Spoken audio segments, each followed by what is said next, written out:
Hi guys, welcome to today's video. In today's video, we will look at a scenario in which Poland became a superpower.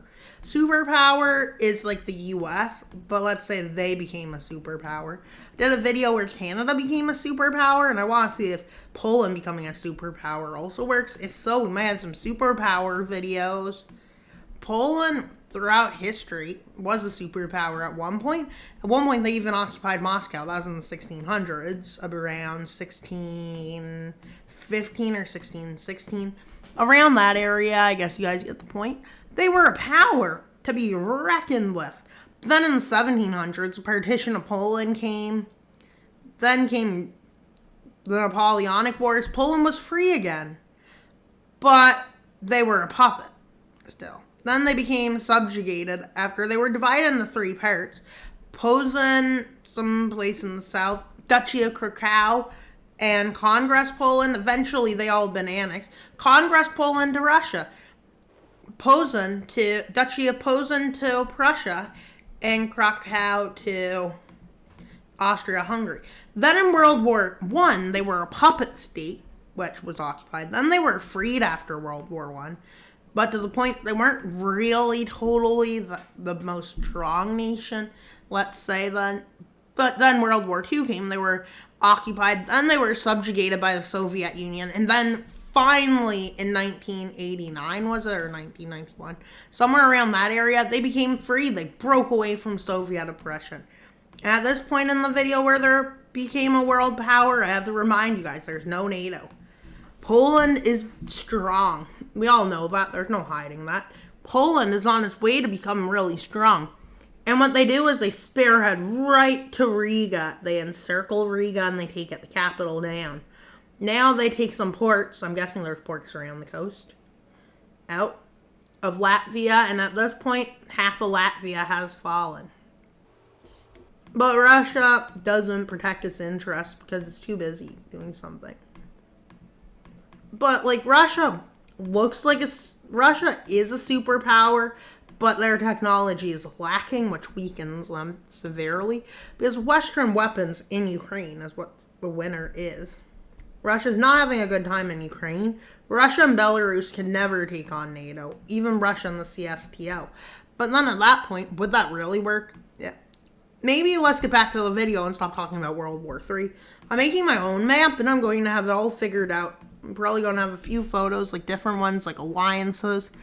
I have all the countries colored differently. And yeah, and I have different countries in.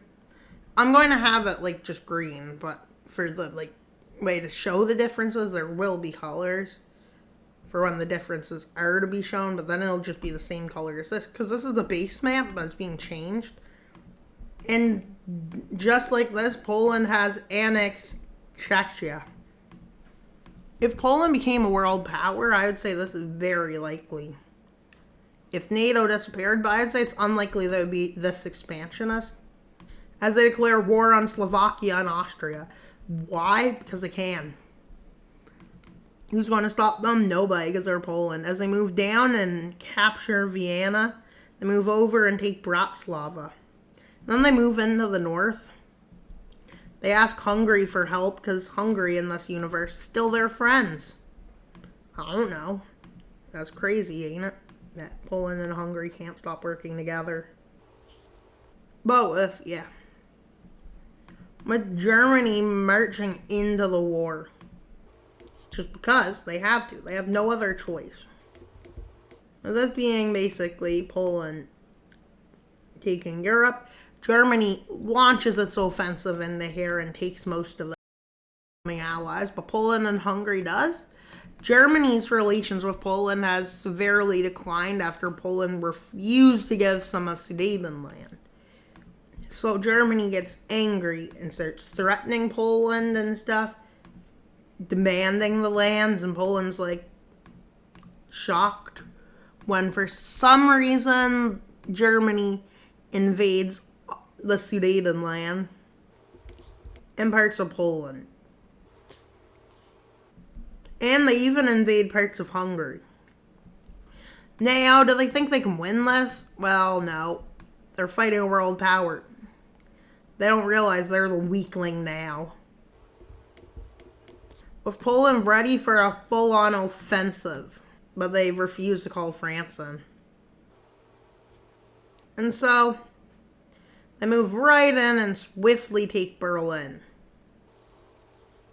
with them now focusing on the coast and to get to the Rhine River. At this point, France is like, oh, time to involve myself. So does Denmark, which Germany claims there was some working against them. And Poland says, well, it's not my fault you invaded me and I called in my allies. Is it now? And Germany's like, yeah, it is your fault. You weren't supposed to do this. This isn't a fair fight. It should be 1v1, not 3v1. And Poland's like, well, you're basically 3 countries. And Germany's like, really? You think so? With Denmark starting its offensive and quickly taking Hamburg. And why Hamburg? Because it's Hamburg. With a quick strategy taking all of Germany's coast. At this point, the invasion of Austria shall begin. And Germany learns his lesson. Not it's far too late, as Munich has fallen. And France has crossed the Rhine River. With Germany having no choice but to be kicked out of Europe. And Poland has some smart plans. And this is called the Treaty of Versailles Part 2, being either go north and involve Finland or Ukraine. And Poland's evil now, I guess. They decide to go after poor little Ukraine. Oh, wait, really? They think they can beat Ukraine? Ukraine can't lose. With Poland becoming a superpower, and Ukraine's like, well, can't be much more than a paper tiger like our last invader who failed. And within 4 days, this is what the front looks like. By the end of the first week, Lviv has already fallen. At the end of the first week, Russia marches in. Wait, what? Yep. I see this as a prime time to get Ukraine, to get back Crimea, and get back the Donbass region. And then taking huge swaths right away. But that's because the big front line is in the back. With the land corridor being reset up, as Poland has become a force to be reckoned with, they're already at the coast and moving towards the capital city of Kyiv. With their invasion of Kyiv being a success, Kiev has fallen. With this fall, Russia and Poland agree to split the territory at the Dnieper. One gets the West Bank, the other gets the East Bank. And Carpathia will go to Hungary. And as they have expanded into Ukraine, logically, to make their borders look better, they invade Moldova. But unfortunately, this leads to Romania joining the war, which Hungary was planning on invading.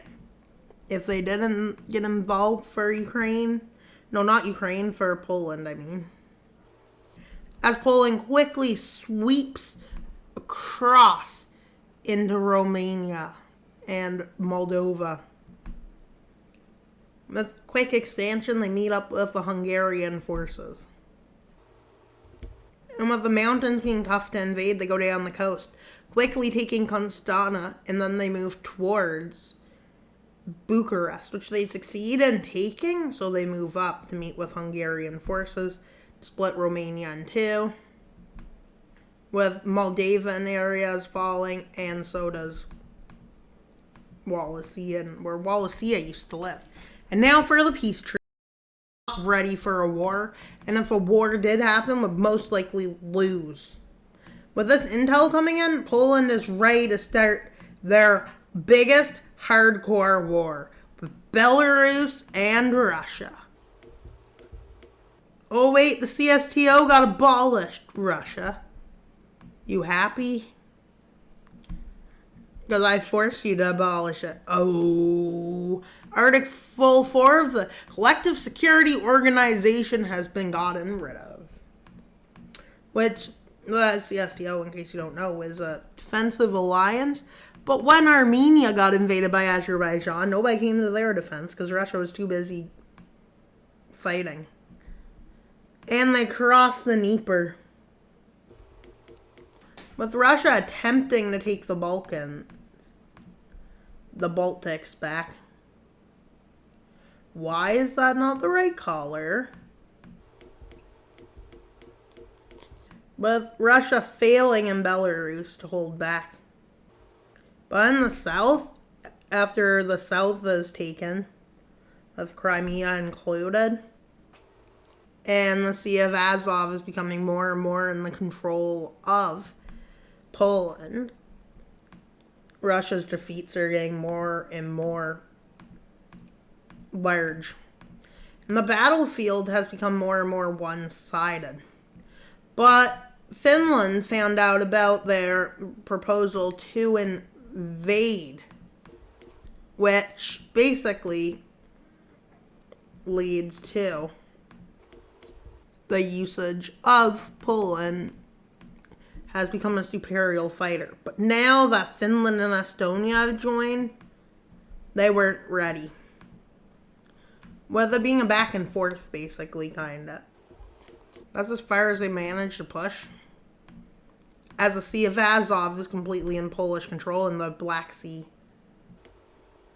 They move over to get Volgograd.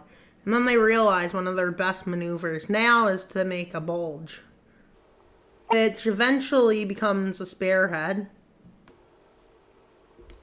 which is south of Moscow, I guess. Let's just say this is where Moscow is for today's video. As Moscow is taken, Volgograd was also taken, with the Russian south collapsing, and it being just left to like Finland to hold back. And then Poland tells Finland, we have no interest in taking your land.